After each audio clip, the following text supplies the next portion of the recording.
Get ready. Go. Because we are the prey. Yes, we are the prey. We'll fight tyranny. The name of the prey. We are the US of A.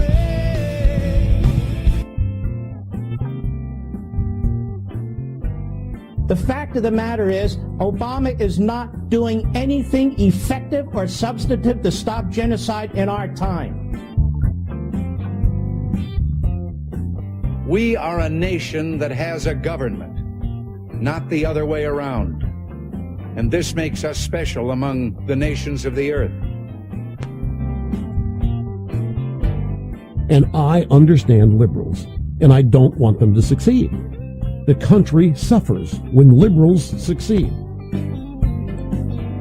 We need a fundamental restoration of America, all that is good and free and safe and secure.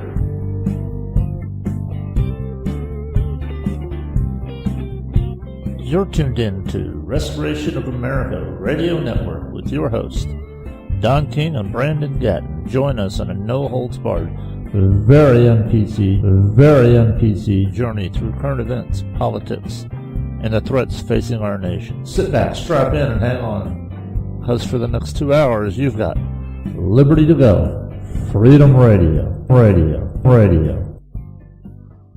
All right, and this is Liberty2Go Freedom Radio on the Roar Network, and that's a division of the Restore America Together Network. Your host, Don King, yours truly, and Brandon Gatton. Brandon, how you doing today, bud? Oh, not too bad. Enjoying the nice muggy weather that we're finally getting. We almost thought we weren't going to be able to broadcast tonight because we were out of power earlier today. We had a storm roll through. It was offshore, but not far enough offshore that it didn't wreak a little havoc with our power grid here in sunny Florida. And but it went on past us, and all is well. However, if we drop out suddenly, you guys might, figure out that the storm came back or whatever. But we've got a lot to talk about this week. We have a guest coming up on our second segment in a half hour, and then for the last hour, we have, or at least the third segment, maybe we might carry him over. We have a man that's going to talk to us about the Article 5 convention, which is kind of exciting, Brandon, because, see, our founding fathers put two ways to amend the Constitution. One is, Congress proposes an amendment and it passes, and then the president doesn't even get to sign it or anything. It just goes straight to the states, and if 3/4 of the states ratify it, then it becomes part of the Constitution. It becomes law, and that's been done 27 times, I believe. There's also another way to do it. The states can all get together. If enough states get together, they can propose amendments on their own, and then it goes around to all the states being ratified, and Congress is left completely out of the loop. And Congress doesn't like that. So he's going to talk to us about that in the last hour, and right now we're going to talk about something that's also very serious, but it hits home for a lot of people. And I, knock on wood, thank God, have never had it happen to me, but I know many people that are very good parents, and because of a misunderstanding or a vindictive neighbor or an ex-spouse trying to cause trouble, Child Protective Services, and it goes by different letters and different names in each state, but it's basically the same thing. They came in and they take the kids away from their parents. And, if it's an abusive situation, I see that. I see the need for it. I understand that. That's what it's there for. But it's funny how money can take a safety net and turn it into a cash cow. And that's what's happening, I would imagine, in a lot of states. But it came to my attention in Arizona. And you said that you know somebody in Wyoming that's going through that. So, well, I know a couple people. The person that's going to be talking to us is from another state. But, okay, all right. But their stories are fairly similar, actually. Okay, all right. Well, and we've got a lady from Arizona now that's going to talk to us next Tuesday and catch us up to date on what's going on with her. It's a real heart-wrenching story that she's got going on. I won't really go into it, but I do want to play. This is what brought it to my attention. And well, you know what? Let's wait. We're going to have our caller come in after the 7:30 break, so we'll play them clips then. Okay, that makes more sense then, right? Yeah, that would work. All right. Okay. And but we've got other things going on. Remember the lady that was she was a military veteran, and she had posed for Playboy, and she was in the Valdosta State University campus in Georgia, and saw a man that turned out to be Eric Shepard. He fancies himself a radical, and he fancies himself a black rights advocate, and I guess part of the new Black Panthers. And he published a manifesto in a newspaper and said he wasn't going to be taken alive. Well, anyway, the man that was walking on the flag that she saw was him, and she went up and took it away from him. And chaos ensued. Police were called, and since she would not return it to the police, or I guess turn it over to the police, they arrested her. Now I understand charges were dropped, but Eric Shepard had showed up on campus, I guess at some point after that, with a weapon, and got away from police. Well, guess who got arrested? Yep. I don't even have to guess. Yeah, that guy. Remember the one that I said that he had a newspaper print his manifesto, and he said he wouldn't be taken alive? Well, I guess they caught him on an off day, because he was taken alive. No, I will not turn myself over to any white man, and I will ensure this with my own will to self-defend and to annihilate those who come after me. These same people who you all know as legal officials, police officers, sheriff, detectives, or any other falsified label of authority, in quotes, only know wickedness and devilish behavior. So, if they say they don't, I say if they don't get out of town, we kill the white men, we kill the white women, we kill the white children, we kill the white babies, we kill the blind whites, the crippled whites, the crazy whites, we kill the faggots, we kill the lesbians. I say, God damn it, we kill them all. They took him before he could kill any of us, crazy white people, and without incident. Yes. Oh, he's such a computer badass, but he couldn't stand up to his word when they actually came for him. Yeah, I have no respect at all for this idiot now. I might have had a little respect if he'd have went down, in a blaze of glory like he said he was going to. You would have thought he was still crazy, but at least kept his word. But no, I'm thinking he's and I would imagine being in a southern jail with a lot of southern good old boys that are in there and of the white persuasion, I would imagine he's probably not going to have much fun while he's incarcerated. He better hope that the Black Panthers decide to protect him a little bit. But anyway, also along the lines of the flag, and I didn't believe this would even ever happen in Texas, but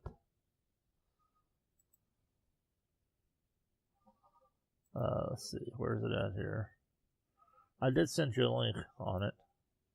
It is black activists making kids burn American flags in McKinney, Texas. This comes to us from rightscoop.com, and it was written by Super Mexican. It says the protest industry is out in full force in McKinney, Texas, and they'll make sure the arrest or perpetrator is racially motivated, no matter what the truth of the matter is. Show how classy they are. They're reportedly burning American flags, and they got a picture showing a couple of adults. Of course, you can't see anybody's faces. And they got some kids in there having them kids help burn the American flag. Yeah. That's got a lot of people on their side. Yeah, nothing like teaching your kids to be assholes before their time. I know.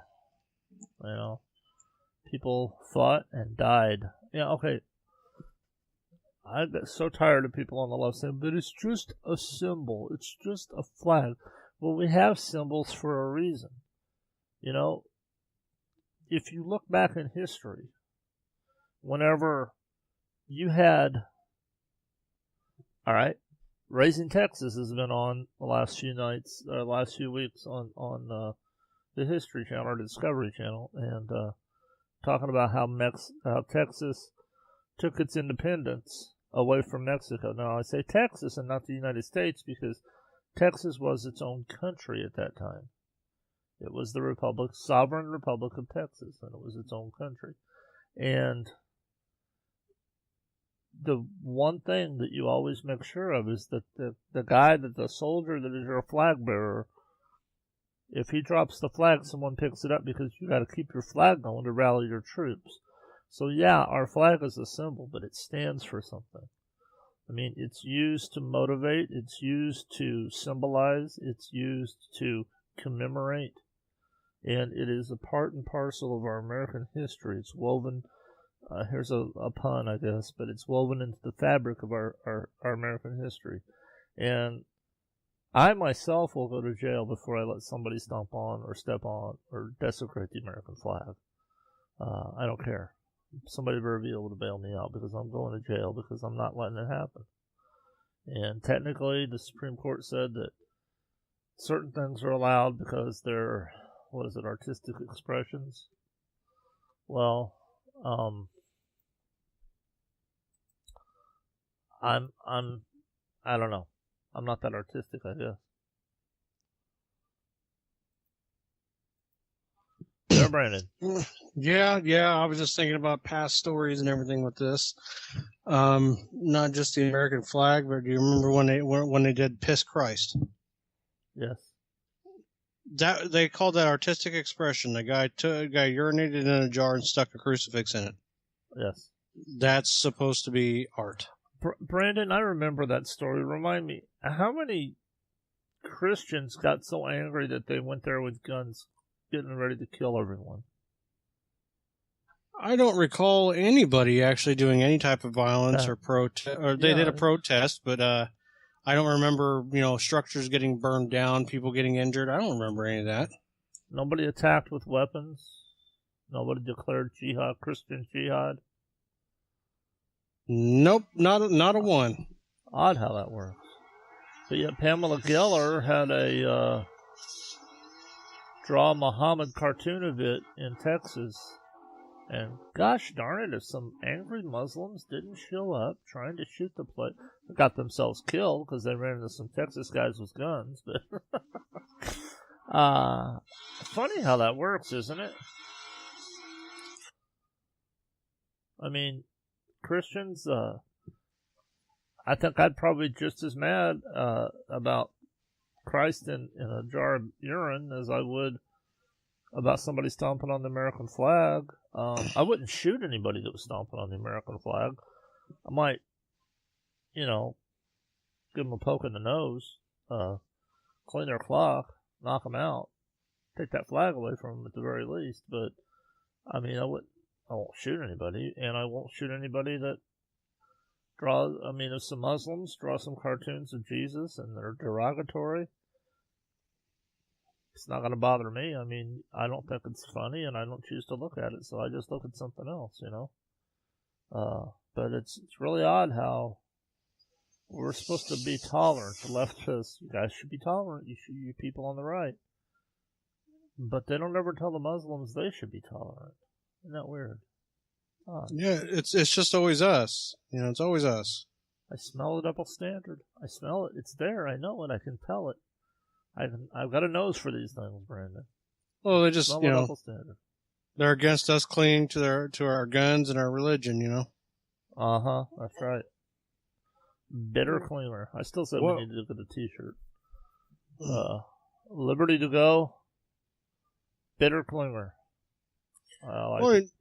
Wasn't that the truth? I mean, that's, our own, well, I don't call him my president. I didn't vote for the son of a gun, but.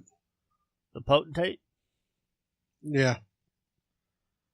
El Presidente. I mean, he's King so Obama. fond of people from Central and Southern America coming into North America. Maybe he should refer to himself as El Presidente. So, I don't know. It's pretty wild.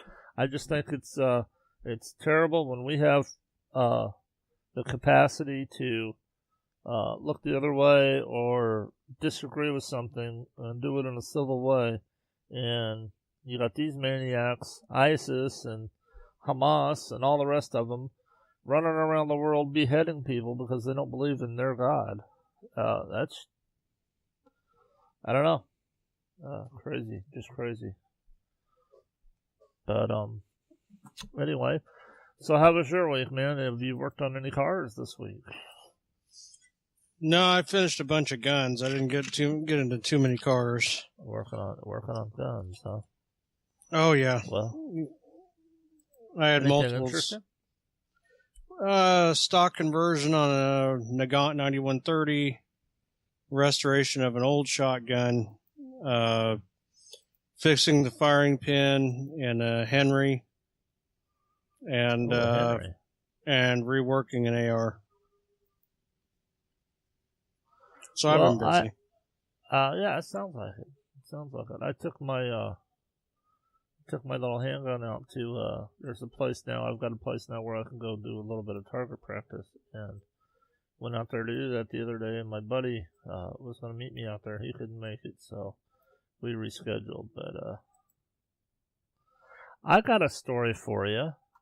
I've got a perfect story for you. And you know why it's perfect? Because it's about your favorite ex-governor. I have a list of those. Which one are you talking about? Your favorite, most recent. Oh, Mr. Pat Quinn. Yeah. It seems as if through FOIA, Freedom of Information Act, and things like that,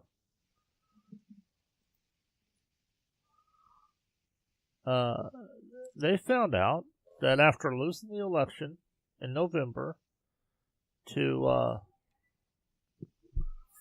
oh gosh, what's his name? Your new governor? Bruce Rauner. Rauner, that's it. I couldn't think. Rauner, yeah.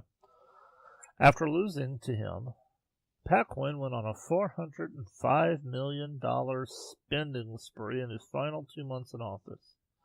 And this is the Chicago Sun-Times article.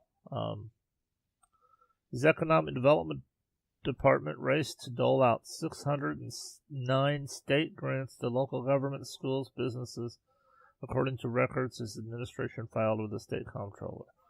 Total tab for the grant given out in his final 69 days in office came to about half as much as he handed out during the entire previous budget year. Most of the grants had been in the planning stages for a long time, according to Quinn aides. The administration didn't finish the paperwork until after the election, and they saw that he was going to lose, or saw that he lost. So, it says here Quinn's staff kept pushing through paperwork to spend the state money right up through the morning of January 12th so they could lock in the deals before Rauner took over as governor that afternoon. So, I mean, it just goes on, and everybody's claiming, oh, it's not quid pro quo, but the top Quinn aide, his last name's D'Alessandro. Well, his father, who's passed on, unfortunately, grew up in or lived in Melrose Park. And Melrose Park got a $3 million grant to order that a stretch. Now, I don't know why it takes $3 million to rename a street, but it renamed a street after Quinn's top aide's deceased father. So, oh man. Chicago's cash-strapped public school system got $10 million to pay down debt. Yeah, I'm sure they're going to do that. Oh man, what else is on here? Oh, Cinespace Chicago Film Studios got $10 million of taxpayer money to expand its campus in North Lawndale. This is where NBC filmed Chicago Fire and Chicago PD. And they're both great shows, don't get me wrong. I watch both of them. I watch them. They're great. But I don't know why taxpayer money has to go to be helping somebody, you know, something like that. That's just crazy. So, there's charts, and it's a really great article. It's in the Chicago Sun-Times. Just Google Quinn spending spree and Chicago Sun-Times, and you'll find it. It's an excellent article.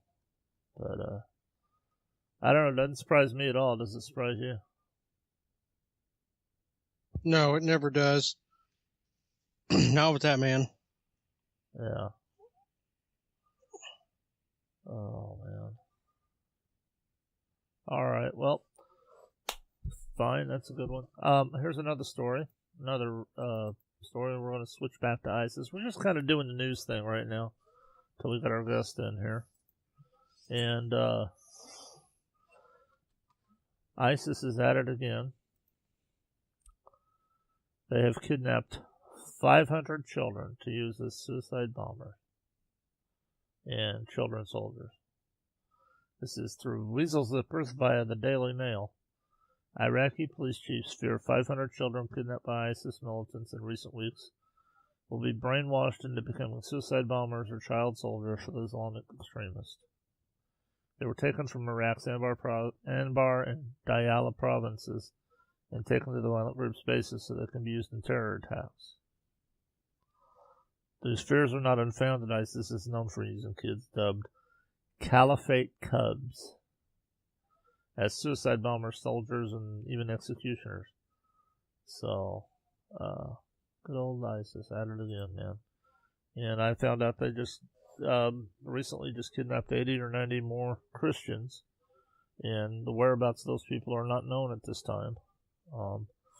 You know, what really strikes me, Brandon, this is what really pisses me off about the guy that is in the Oval Office right now. You know, he will not say the word Islamic Jihad or Islamic extremism or Muslims unless he's talking about how much they've contributed to America or some such nonsense. He won't. Whenever Right. Nadal Hassan,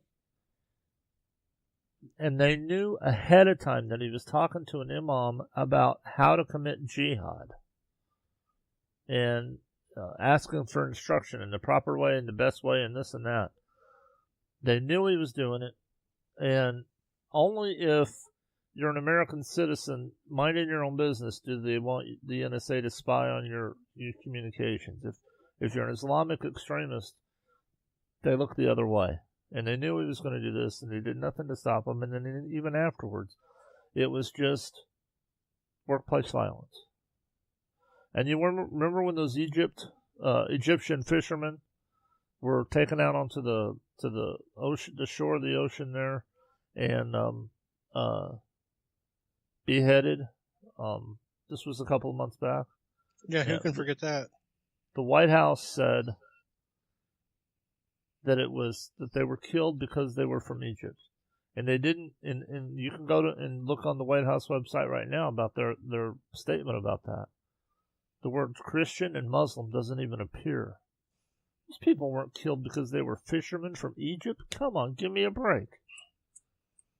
Well, he has trouble even calling them ISIS, and that's in their Islam is in their name.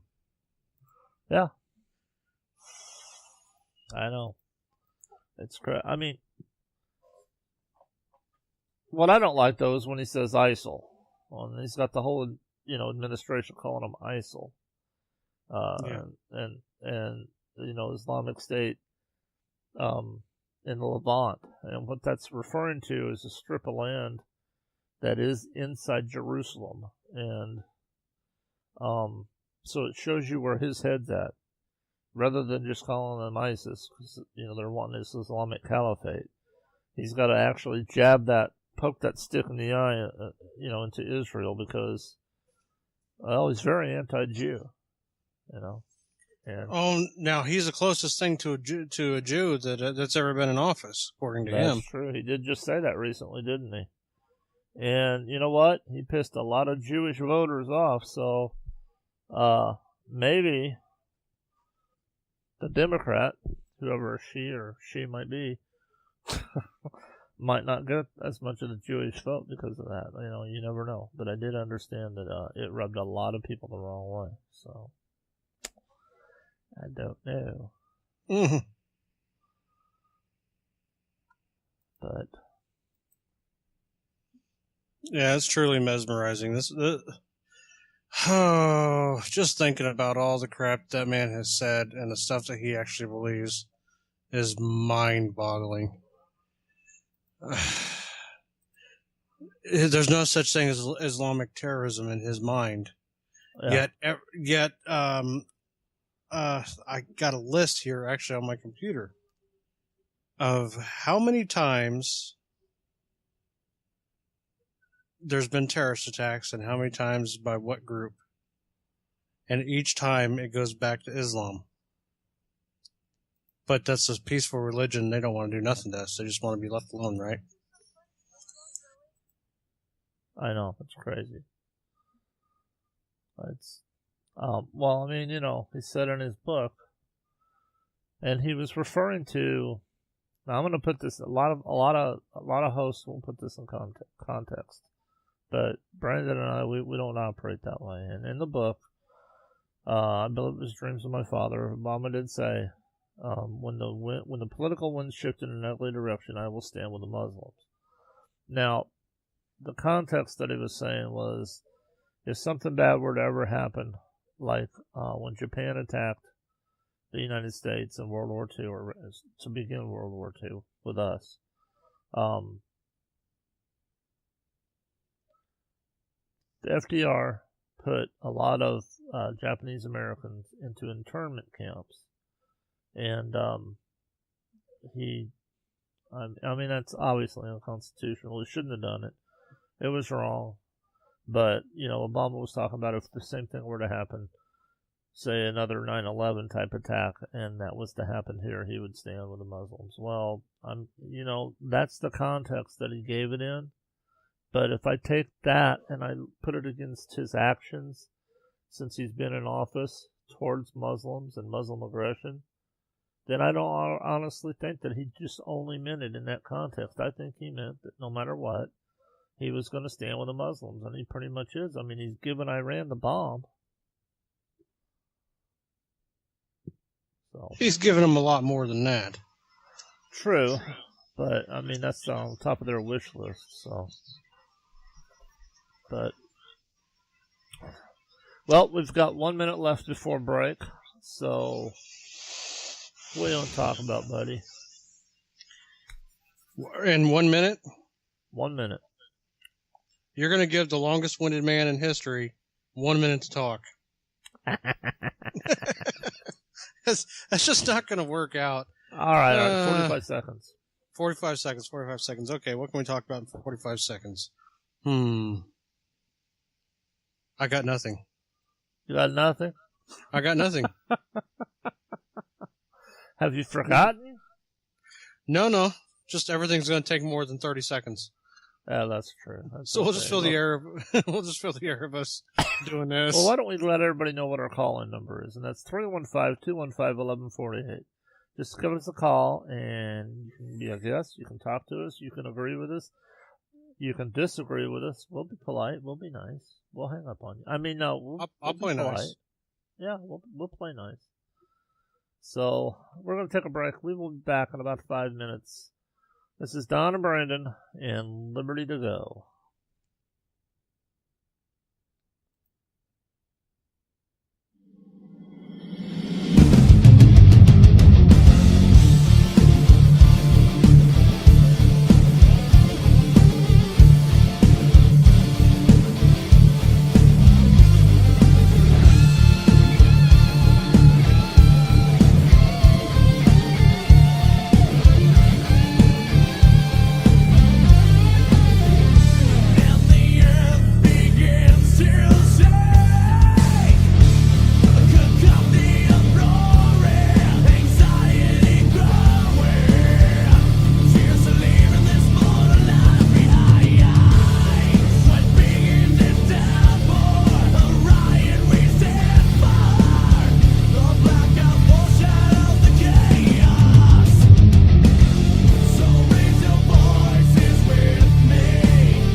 You're tuned in to Liberty2Go Freedom Radio on the Roar Network.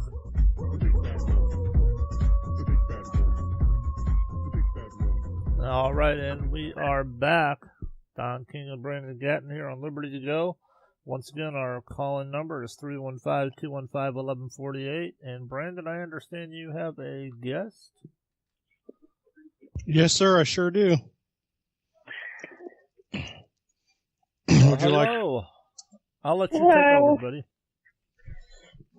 Hey, this is Anna from Texas. Say hello, Anna. Hey.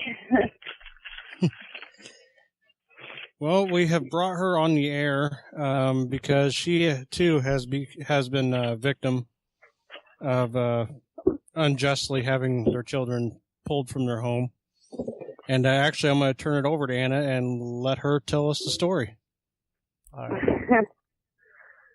More of a nightmare than a story, but basically what happened is my husband's family, somebody in his family, called DFS and reported that we were neglecting our children and that they were in an unsafe environment. And ironically enough, I happened to mention that I was not smoking, but I was drinking excessively while pregnant. And so when DFS showed up here, they were fully expecting, this pregnant woman to be, drunk off her butt. And when they saw alcohol in the house, they just assumed that it was true. And my husband and I are both over 21, so I don't see any reason why we can't have alcohol in the house. My husband's a chef. He uses it for cooking. But they decided that because the house was messy and that they had gotten that report about the alcohol and there was alcohol in the house, that they were in an unsafe environment and took them, and they still have them. We're still fighting to get them back. We're doing everything that they asked us to do and then some, and they're still telling the judge that we are not cooperating with them and not doing what they asked.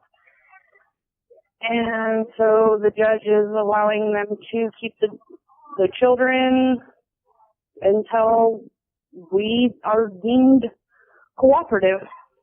Oh, wow. Man. Do you guys have an attorney? We do have an attorney. Unfortunately, because we don't fall in the poverty level,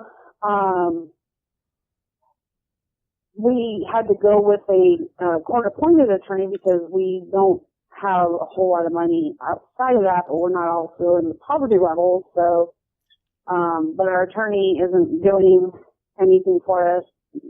Our attorney is part of the system, and they're part of the game. And so we just, we have an attorney, but it may as well be that we don't because our attorney isn't doing anything. Yeah. Well, whenever you're paid by the hour, you're not really motivated. And unfortunately that's most public defenders look at their position as a stepping stone to further their political career, unfortunately. Well, yeah, and they get paid regardless of how long the case goes on, whether, the children are returned home or whether they're, kept indefinitely. They get paid either way. It really doesn't matter to them. They don't have any reason to have to do anything. And so most of them don't. Oh, that's a shame. Now, how long have they had the kids? Since February. Wow. And this is June. Yep. Next week we're going to have a lady on that she lives in Arizona, and they took her two of her kids, daughters, and who are in feeding tubes. And the state removed the tubes, and one of the girls almost died. So, and she didn't get her. You're supposed to get a hearing within 90 days, and it's been 14 months, and she finally got a court date today. And because of the time difference, she's not going to be able to be on the show. because she's going to be just getting back from court when that happens, but she's going to touch base with us next Tuesday and tell us her story. I mean, we think that unfortunately, the way that works, though, unfortunately, is if children are out of the home for 22 months or 15 months out of 22 months, they will move to terminate your parental rights. Yeah. So. Well, it's what I've always said, and I believe it wholeheartedly. At one point, see where I'm at, it's called DCFS. I believe wholeheartedly at one point this was a good idea and it needed to be done because there are some children out there that are, they are just having, and they're in a real bad way. Yeah. But that being said, now it's a money making machine, and now they're just they'll take your kids for anything at all. Yeah, because federal dollars are involved. They don't care about families anymore. They just care about and that's the thing is they break these families up. Like in the case of Anna, those poor kids did not ask for this. They did what? You're keeping them away from their family. You're keeping them away from the people that I'm babbling because I'm getting ready to really say something I probably shouldn't say. Well, I mean, we've all known parents that should not have been parents. And I think we dropped Anna's call. I think her cell phone dropped signal there in Texas. But Anna, thank you for your story. Thank you for touching base with us and talking about this. I'm trying to get her to call back right now. Sunlight's the best disinfectant for this type of thing. We're just a small show right now. We're just in our infancy, but we gain more and more followers every week. So, we're going to stay on top of this. This is going to be an issue that we're going to stay on top of, and we're going to have updates. But, I mean, it's crazy to think that because federal dollars are involved, it is influencing judges' decisions. And the judge is supposed to be on that bench. And whenever the state presents their case that Jane Doe is an unfit mother or John Doe is an unfit father, and then the parents show up and they present their evidence, that judge is supposed to rule on that based on the evidence presented, not on, if I don't do it this way, I'm going to lose federal dollars. And this is what this clip right now is all about. Anna, is that you? Yeah, that's me. My phone doesn't like my house. That's all right. Not a problem. I'm getting ready to play a clip, and it's about it's just 18 seconds long. But I don't know if you'll be able to hear it or not, but here it is. And if you are removing a child, a contrary to the welfare finding in that order is mandatory.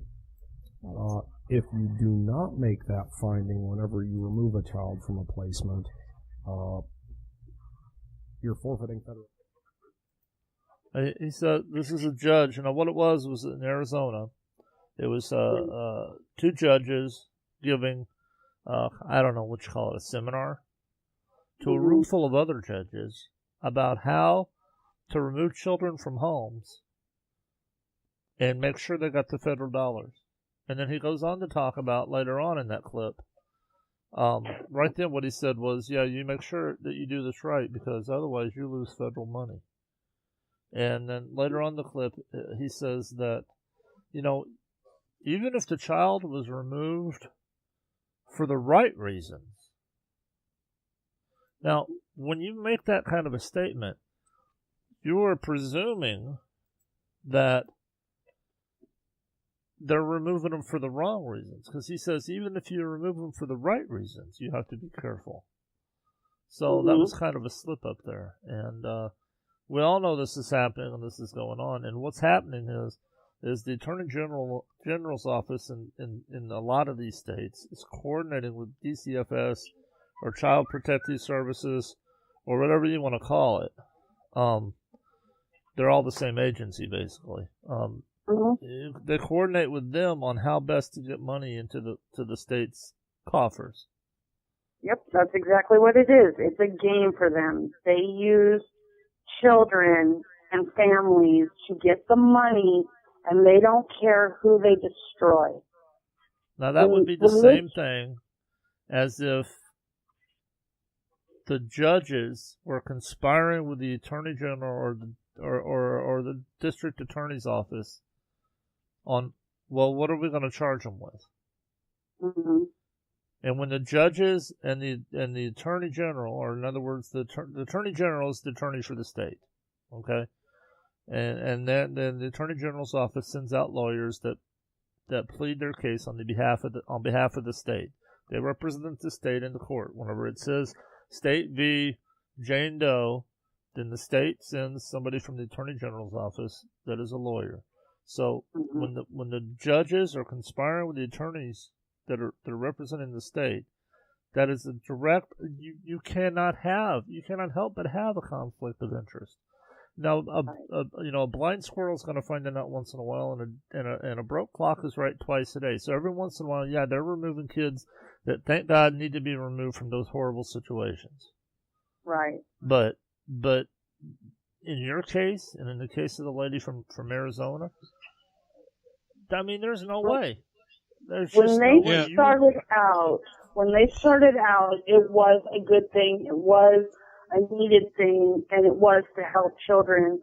But since time has gone on, it has turned and twisted and evolved into a money-making game for them. Yeah. And they don't care who gets hurt as long as they get their money coming in. Well, see, that's another clip, and unfortunately, the way that our board is set up, the callers that call in cannot hear the clips that are played. But I have another clip where the same judge is saying, well, and I'm going to paraphrase him, okay? And we'll play it later in the show if you want to listen to the podcast of it.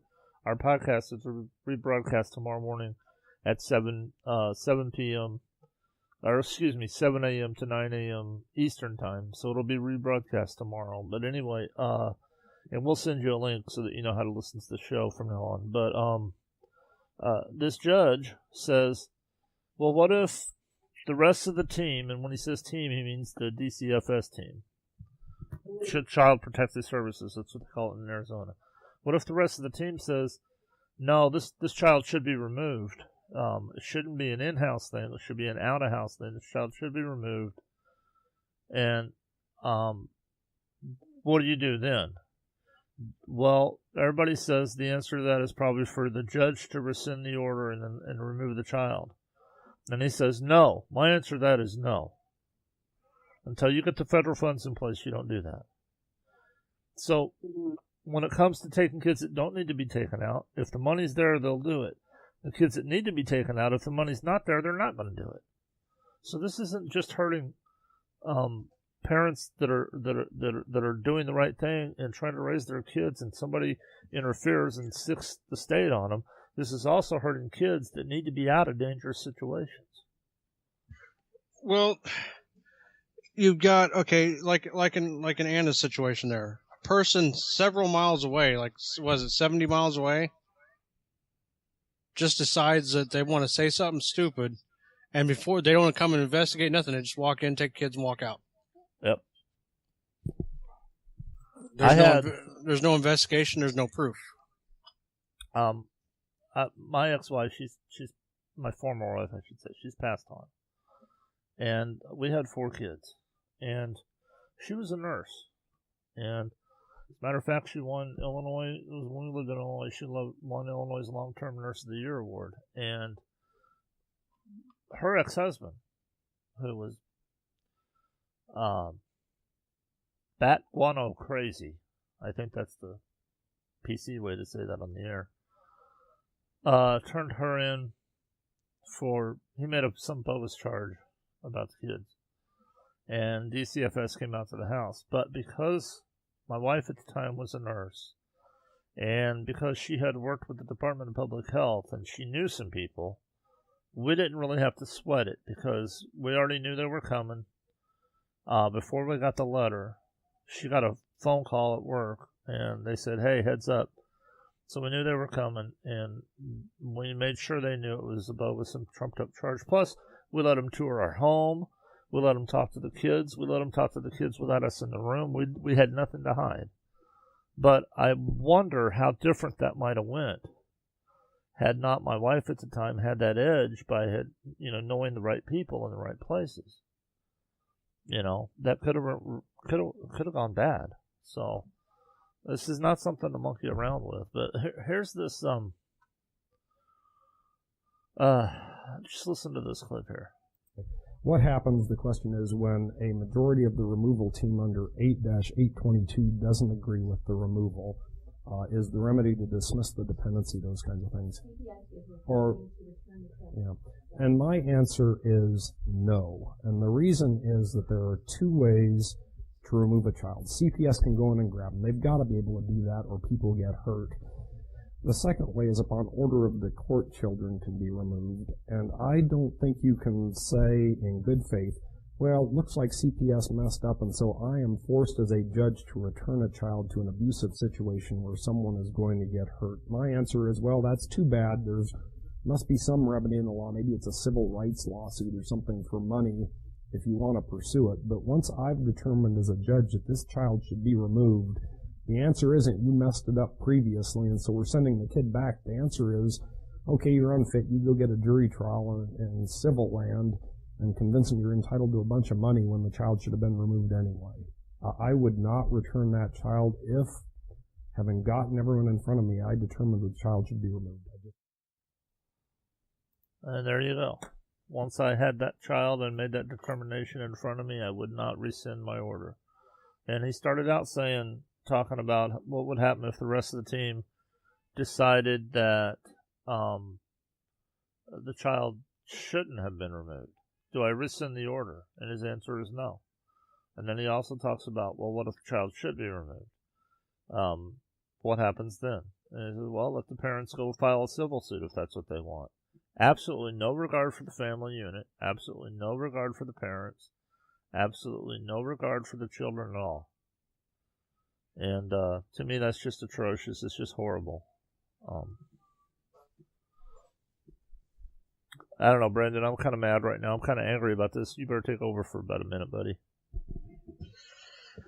Well, I'm probably just as angry. The only difference is I don't have any children. But I'm telling you, I can't believe they just let them pull stuff like this. They let them pull these kids out of these homes, and for no reason. I know I'm just rambling on about it, but think about it.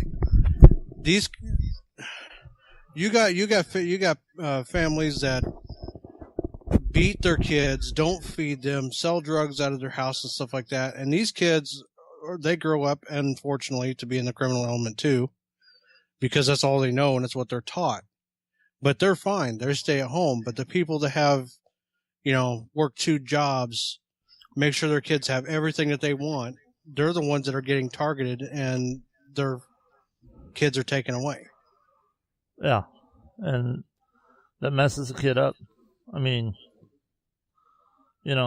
my wife and my daughter are leaving tomorrow to drive back up to Illinois for a family function.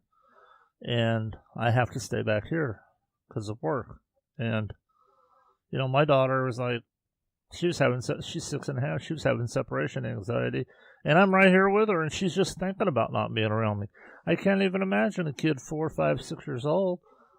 You take them out of their environment. You take them out of their routine. You take them, where's mommy and daddy? I don't know. It's not an easy situation anywhere at all. Looks like we lost Anna again. Again, Anna, thank you for your story and your time. And we will be touching base and hoping Anna's situation gets better. She talked about having alcohol in the house. I have a whole little thing that we bought from a little wine cooler that we bought from, I don't know, I think one of the big box stores. I don't remember where. And it's full of wine, We're not bad parents. I mean, come on. It's just crazy. It is. It really is. I knew, and I'm not gonna mention any names because it's just not. I don't do that. If the person would ever have the guts to call in, I'd be glad to roast them on the air. But I know a couple right there in Illinois, right there in your neck of the woods there, Brandon, that have a baby that was born blind. It wasn't permanent. If the mother would continue to put drops in the baby's eyes, because the baby had to have surgery on each eye, and if the mother had continued to put drops in her eye, the baby's in his eye, the baby's eye. I say eye rather than eyes because they did one surgery at a time. Then he would regain probably about 50% of his vision. From what I understand, he would always have been legally blind, but be able to see enough to get around. You know, and I point blank asked her one time, I says, why are you not putting those drops in his eye? She goes, because if he's completely blind, then I will get a check from the government because he will get disability from Social Security. I lost it. I blew my top. I mean, it took people to keep me away from her and him. And I called DCFS and I gave them the name and everything, and they didn't do one thing. They said, well, we can't make a parent give a baby medicine. I said, you read stories about it all the time where you make parents do that. I said, what if these parents were saying, because of their Christian or religious beliefs, they didn't want to give their baby medicine? I said, you be on top of it all the time because you hear about that all the time about how, there is a sect of I don't know which religion it is, but, won't accept any doctor's help at all. And parents all the time are, you hear about Child Protective Services taking the kids away and giving the kids the medication or whatever, or the procedures that they need against the parents' wishes. But they wouldn't do it in this case. I feel so bad for that child, but there was nothing I could, short of kidnapping it, there was nothing I could do, so. Well, and there's a situation, actually, that I know quite a bit about, of a young woman who has, unfortunately, through most of her life, had suffered a lot of seizures and strokes.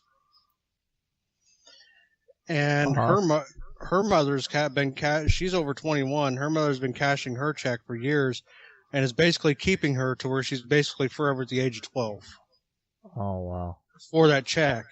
And now she's really kind of went overboard because she's drugged my friend into it, who was nice enough that, made sure that girl got her medical treatments,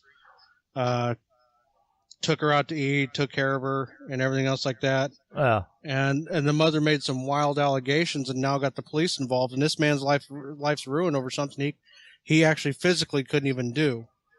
Wow. Saying that she was molesting her daughter. Yeah. He was molesting her daughter, and that's just it's not possible because of the man's medical condition.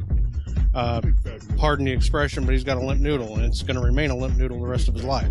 You're tuned in to Liberty2Go Freedom Radio and on the wild Network. accusations.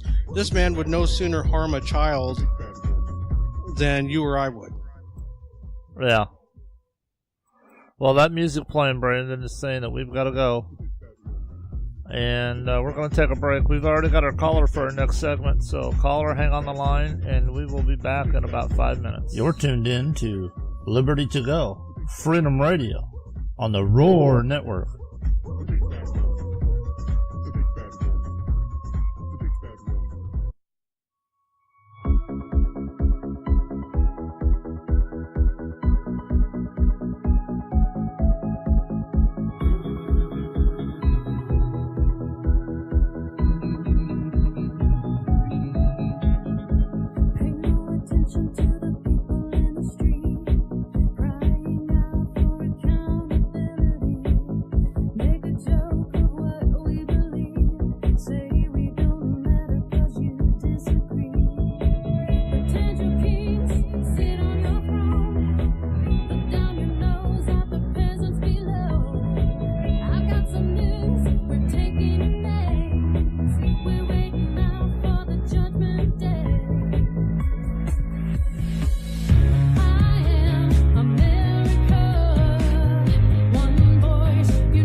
Interest is political gain. You hide your eyes and refuse to listen. You play your games and abuse the system. You stuff your pockets while Rome is burning. I've got a feeling that the tide is turning. I am America. One voice, united we stand. I am America. One hope to heal our land. I will not give up on this fight. I will not fade into the night. I am America.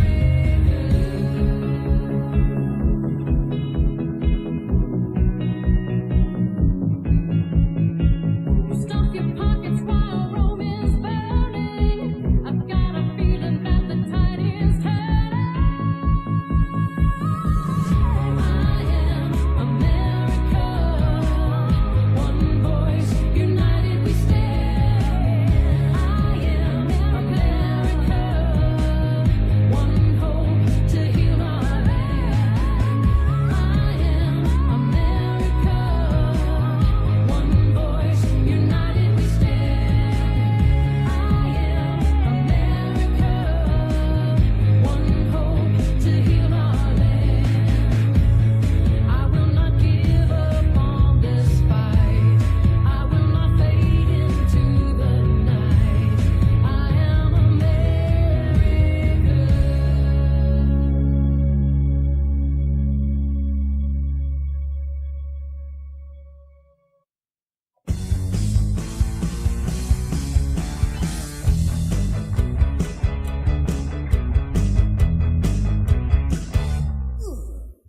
Take myself a trip to the beaches where they're here.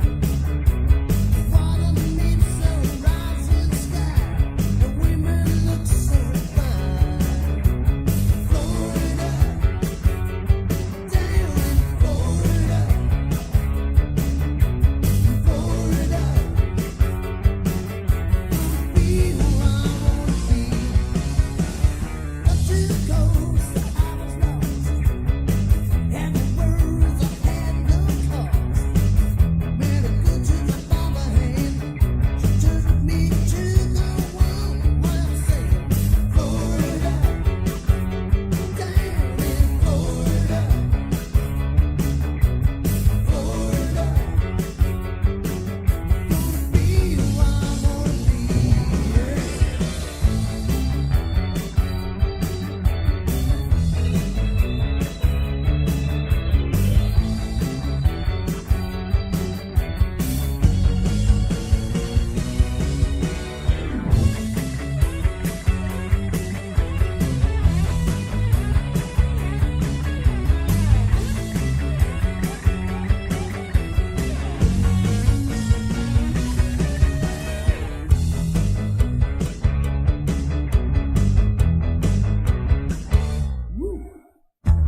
My mama in Kansas, I said I ain't coming home.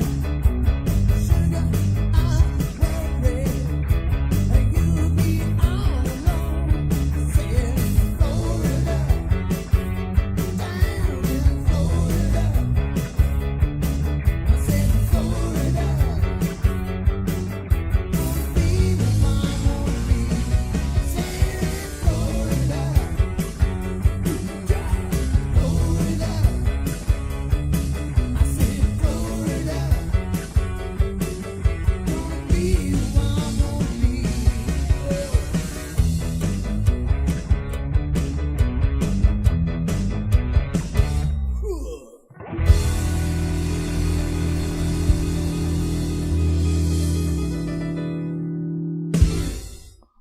All right, and that was Florida by a group up there in Brandon's neck of the woods named Antics. This is Don King and Brandon Gatton.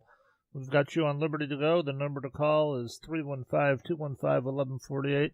And Brandon, I want to start this segment out reading this real quick. The Congress, whenever 2/3 of both houses shall deem it necessary, shall propose amendments to this Constitution, or on the application of the legislatures of 2/3 of several states, shall call a convention for proposing amendments, which in either case shall be valid to all intents and purposes as a part of this Constitution when ratified by the legislatures of 3/4 of the several states, or by conventions in 3/4 thereof, as the one or the other mode of ratification may be proposed by the Congress. And that leads us to our guest, Mike Coons. Mike, how you doing, buddy? I'm doing real good, Don. Thanks for having me.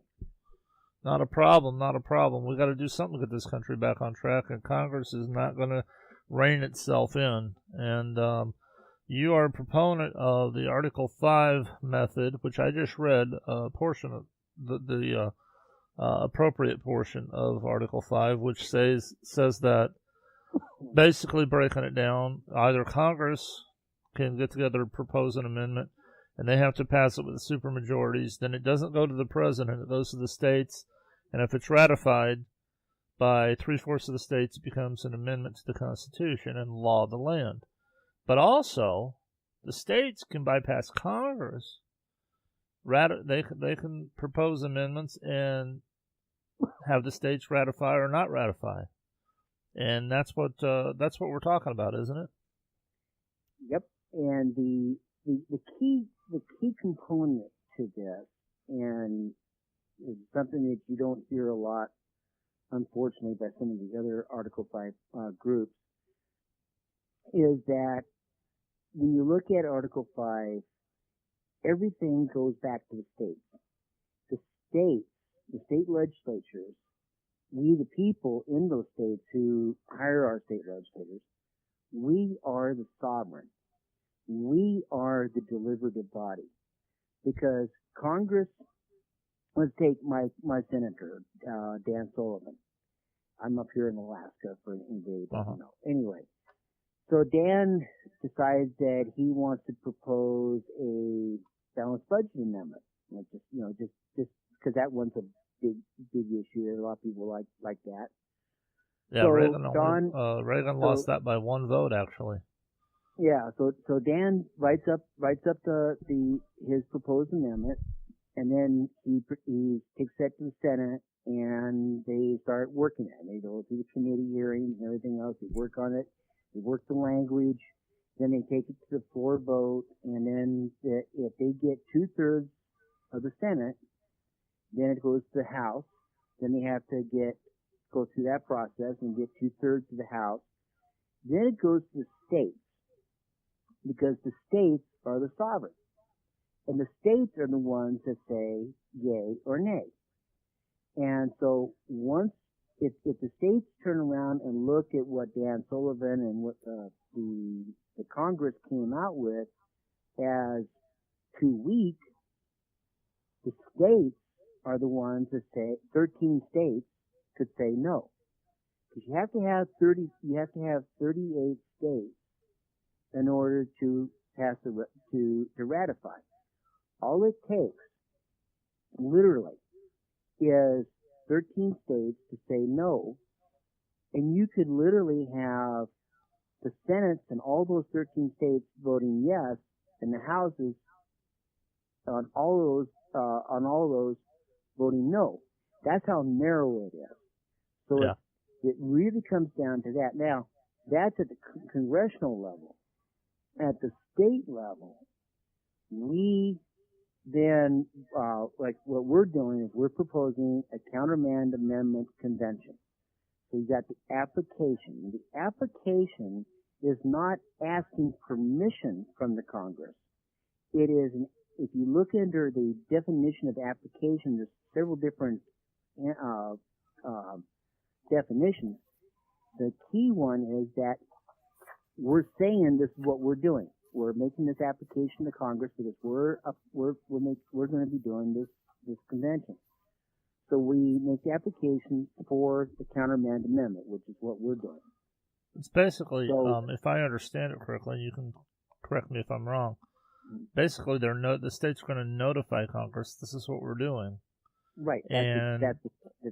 All Congress has to do is just, they have to notate in their I don't know what it's called, but I would imagine some type of a daily log or something like that they have been notified.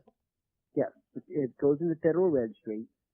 Then once we get to 34 states, because 2/3, then Congress, as you read so aptly, Congress shall.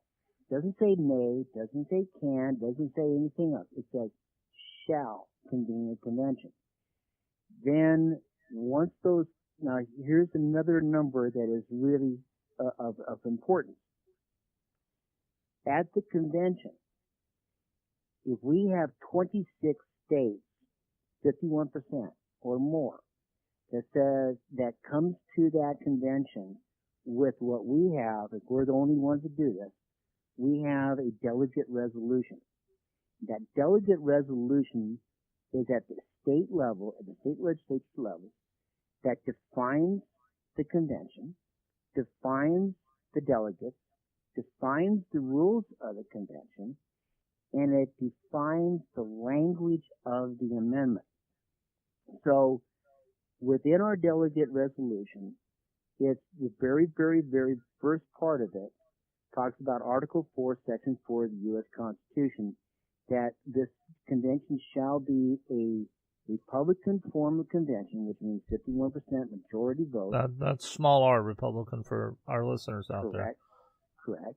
And that all states are have equal standing, i.e. one state, one vote.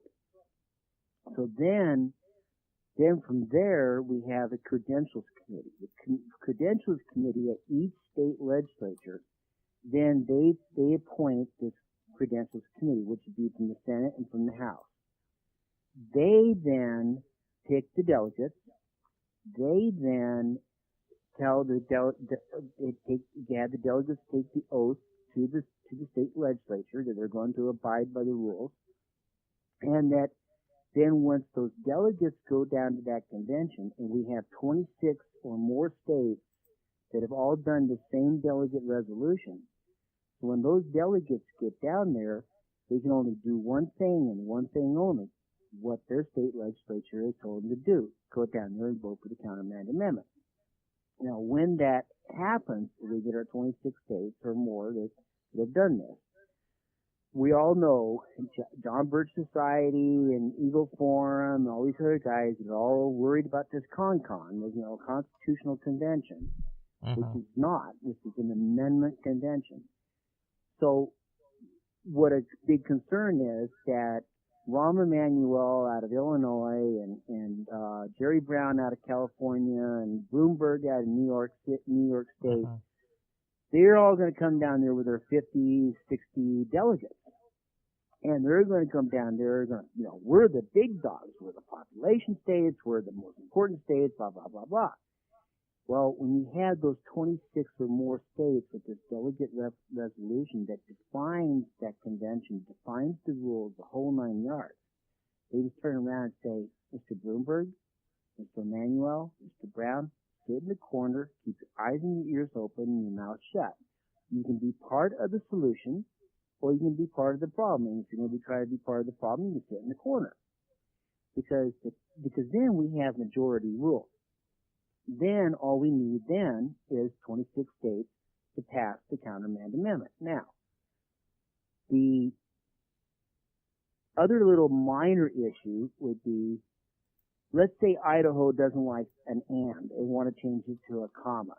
Let's say Louisiana wants to change a sentence structure a little bit, and they change that.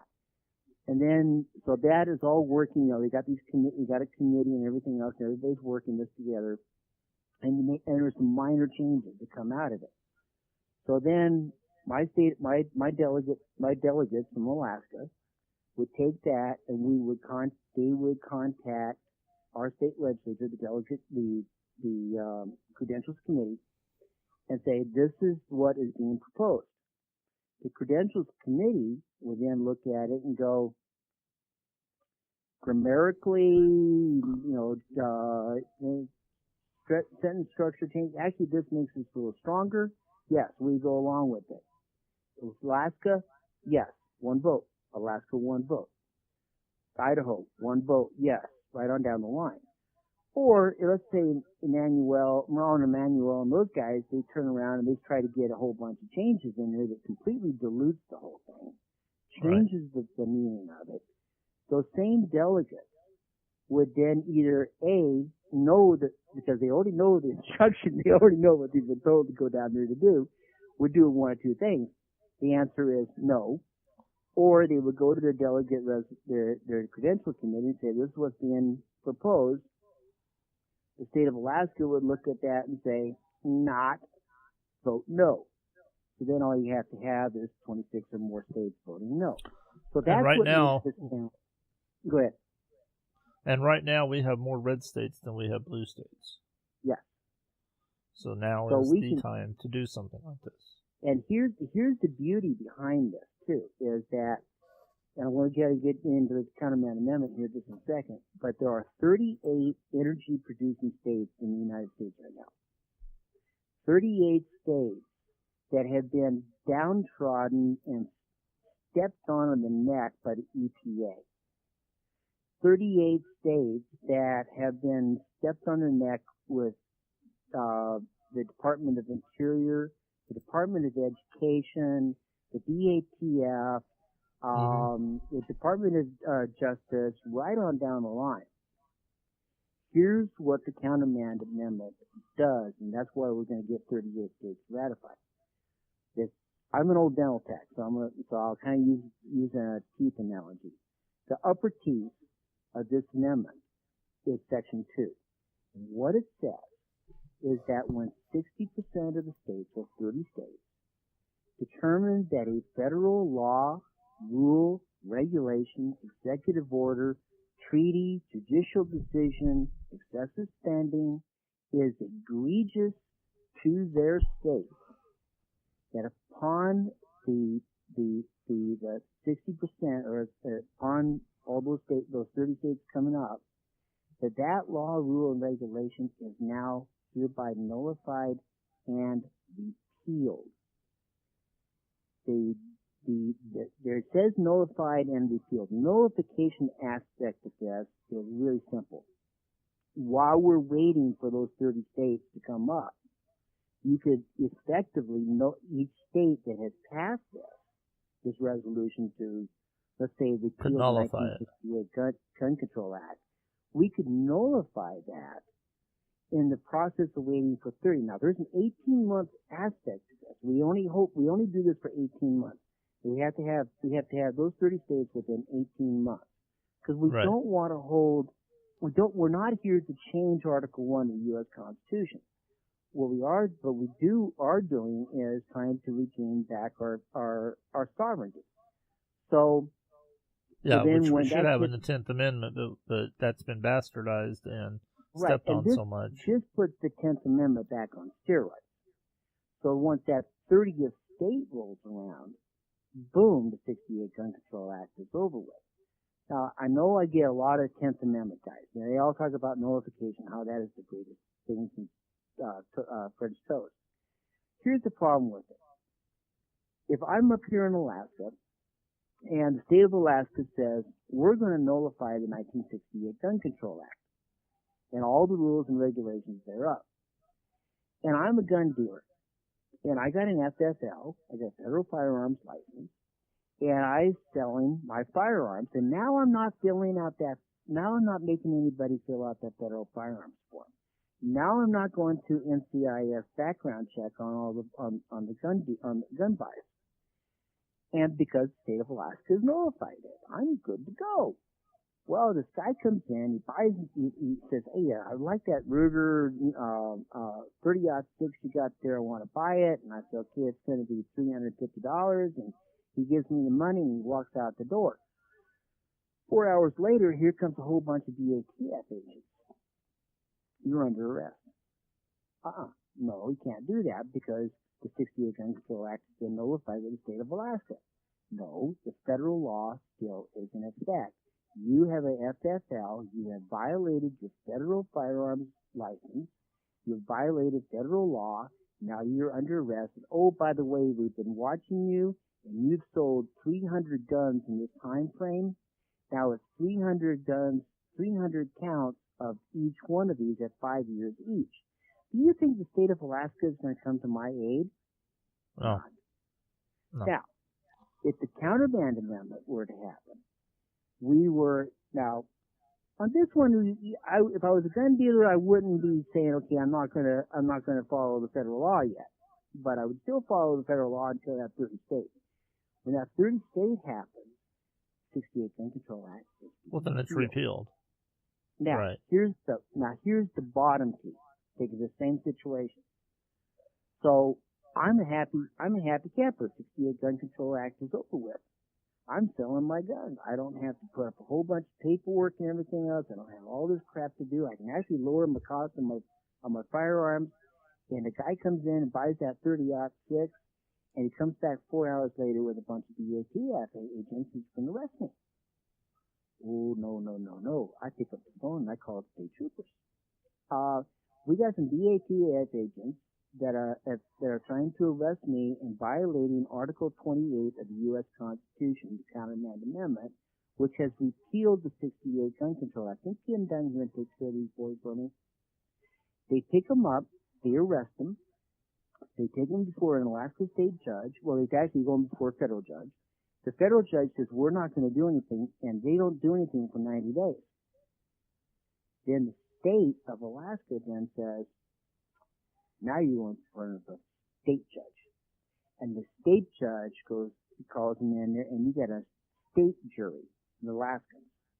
And they find them guilty of violating Article 28 of the U.S. Constitution because Sections 5 and 6 of the Countermand Amendment says that in the event of an intentionally violating this article is subject to 5 years federal prison. And Section 6 says if the federal government does not do so within 90 days, the states are authorized to try and up to 5 years. To prosecute the violators of the article. Exactly. Yeah. So now we send these guys down to Spring Creek Maximum Security down here in Seward. I wonder how ATF is going to, how well they're going to last in a maximum security prison down in Seward, Alaska. Well, I don't think there's going to be a general population. So well, let me ask you this. This Countermand Amendment, is it kind of and I hate to say this about government, whether it's federal, state, local, or anything, is it a one-size-fits-all answer to their problems? Because it would countermand or rescind or repeal laws, but it wouldn't put in place laws that maybe we need, like a balanced budget amendment, or maybe have the Supreme Court judges have specified terms rather than lifetime appointments. Okay. Your very first one is right on the money. Okay. Let's say that, because I know about the first 5 resolutions, the first 5 countermands are going to come out. First one's going to be here in Alaska. I can just about guarantee you the very first one is going to be going after the Wilderness Act, the Antiquities Act, the Department of Interior, BLM, all those guys. And then all we need is 30 states, and all the western states, west of Mississippi, over 50% of the land is owned by the federal government in violation of Article 1, Section,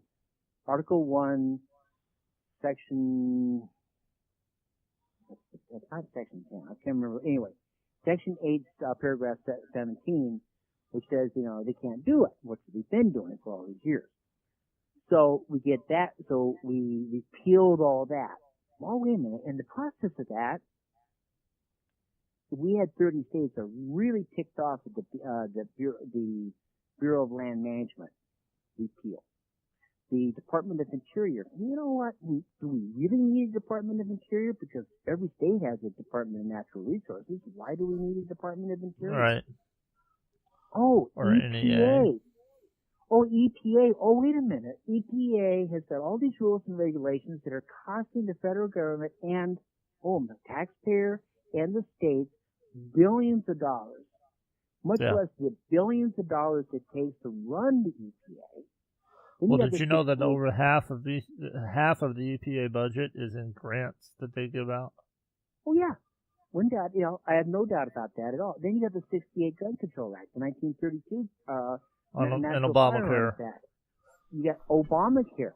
So all those things, when you repeal those, what cost saving is that going to be? In the billions of billions. Well, of and I dollars. don't doubt that, but this is what I know about politicians. If they have this much in the coffers, they're going to spend it. They're going to find ways to spend it. Okay. And Now, they can spend it faster than we can get 30 states to countermand something. remember I said within that Countermand Amendment, excessive spending, it also goes down to the budget. So the states, if the Congress takes, even after we've saved them, let's say $500 billion, now we're down to $500 billion expenditures, and they want to continue spending like drunken sailors, and no offense to drunken sailors, the states could turn around and say, we're countermanding that budget. The state, and here's the real key to this thing, is that once, I'm figuring about 5 issues. When those things hit, it's going to be like a tsunami. The Congress critters, who all the time, they come back, like here in Alaska, and we had Mark Davies, who used to be my senator. Thank God he's no longer there. He would come back to the state of Alaska, the state legislature. I'm Senator Begich, and this is what we're doing in Washington, D.C., and how dare you send us these resolutions all the time telling the federal government what to do? Well, with the countermand, and we just repealed, we have just shown who's boss, because states are sovereign over the federal government. The states initiated the Constitution. The states initiated the 3 branches of the federal government, not the other way around. When they come back to us, they're going to, my name is Senator Dan Sullivan, and how are you today, Senator? How are you today, Representative? What can we do for you? Now, see, that's the problem. See, that's the deal. That's how that's going to work, because now we have control. We now are partners with Congress. We are partners with even the judiciary, because what's the number one social justice judicial decision that came down that everybody's in a hoopla about? Roe v. Wade. Well, 30 states could repeal Roe v. Wade. 30 states. yeah, could that could repeal happen. the marriage and stuff like that. So this is all gets us back into where we're really back down to who we really are, and when those congressmen start stepping out of line, let's say we repeal the EPA. Okay. And the Congress comes back and says, really the intent of the EPA was still good. And there were, for these areas, we're going to resubmit an equal Environmental Protection Act, and it's 5 pages long, and it says these specific things, that all rules and regulations come from the Congress, and that the EPA doesn't make up their own rules and regulations, and the agency is defunct and blah, blah, blah. Now, they come back to the state of Alaska and say this, and the state of Alaska legislature goes, yeah, we can deal with that. And the other states go, yeah, we can deal with that. Or we can get a bunch of arrogant Congress critters to come back and say, we don't really like what you guys just did. We understand what your problems are, but now we're coming back with a 5,000-page document that nobody's ever read, because we know, you have to know what's in it. You have to pass it before you know what's in it. Know what's in it, yeah. And the states that just countermanded that EPA goes, hey, Congress critters, guess what? You pass this. The president passes this, signs this. We will have a special session so fast it'll make your head swim, and within the next 30 days, we'll countermand what you just did. Guess Well, I understand what you're saying, and I'm with you. I like this idea. I have a couple of we're going to forego the break on this half hour, and we're just going to talk through. We have to end our show a little bit early tonight, so we're just going to miss the bottom of the hour break here. We're going to continue talking about this because I find it fascinating, and you've got Brandon so mesmerized he hasn't even said anything. So, and that right there is a feat. So nope, I was allowing the man to talk. I figured this is his forum for tonight. Well, I have a question for you, Mike. Okay. What do you think about an amendment? Proposing an amendment to limit the terms of Supreme Court justices. In other words, instead of being lifetime appointment, say it was a 16-year appointment. Okay. That's there's people are trying to do that right now. Okay. No, I want to know your opinion on an amendment that you think do you think that would help stop some of this foolishness that the Supreme Court has been getting away with? I do believe in the long term it would, yes.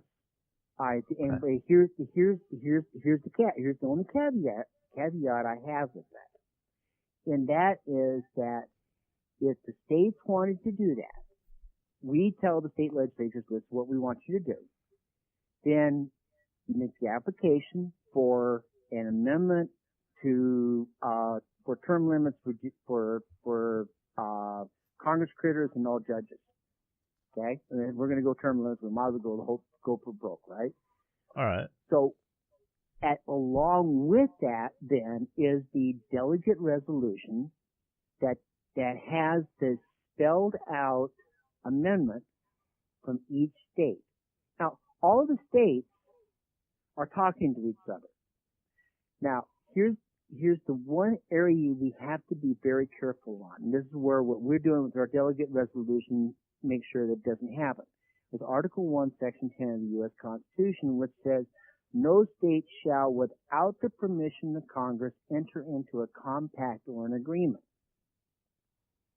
So, what you do in this case, what we're doing with this is, we're going around to all the states, state legislatures, we're working this, we've got the Countermand Amendment, or in this case, we would say, okay, we're putting forward a term limit amendment. So then, all the state legislatures are talking to each other because we're showing that this is the language that we're proposing. And it goes to all of those states, and those states say, yeah, we like this, or we're going to make this little minor change, whatever. And they're all talking to each other. They're not entering into any compact. They're not entering into an agreement, but we're all talking because we've got internet, we've got email, we've got telephones, we've got, the whole 9 yards. Mm-hmm. Then you get 34 states make application. Congress convenes the convention. The convention then is run. It is passed within 7 days, which is all you really need to do, because if you've got 26 or more states that have all passed the same identical amendment, then it is passed, then it goes